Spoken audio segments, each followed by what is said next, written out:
Yaani hapa msipoleta pesa sifungui mlango. Na nawapa siku 2 tu siongezi. Mume wako akija sawa, mwambie haya maagizo nilokuachia.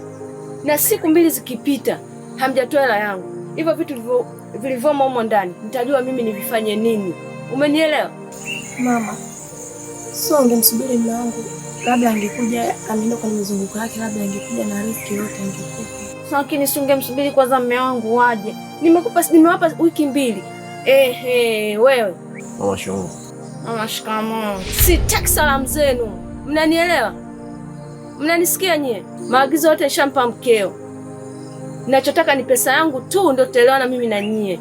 Mama, ni kweli ulitupa wiki ya kujitafuta, lakini hali imekuwa ngumu kwa upande wetu. Tujaribu basi kutupatia siku kadhaa tutakuchapata hela yako na kukulipa mama wangu. Eti kweli ulitupa wiki 1, lakini sasa hivi hali ni ngumu. Mimi mama yenu. Bora nifuge kuku. Nimewavumilia vya kutosha nyie wapangaji gani nyie? Nimevumilia, nimechoka. Nina shida zangu na mimi hapa. Nina mikausha damu ukoo. Sina cha kuongea zaidi ya hivi.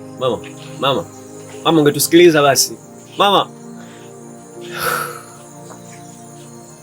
Mke wangu.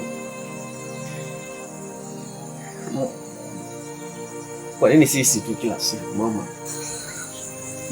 No. Mimi nadhani haya yote ni mipango ya Mungu. Kwa hiyo kilichobaki hapa ndio tunaenda hapo ni mzigo kwa sasa. Lakini sio muda kujilaumu na kuanza kulia Mungu.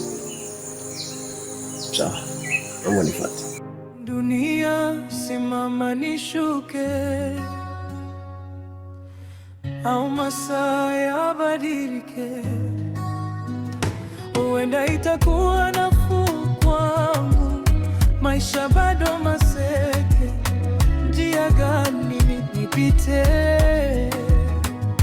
huenda itakuwa na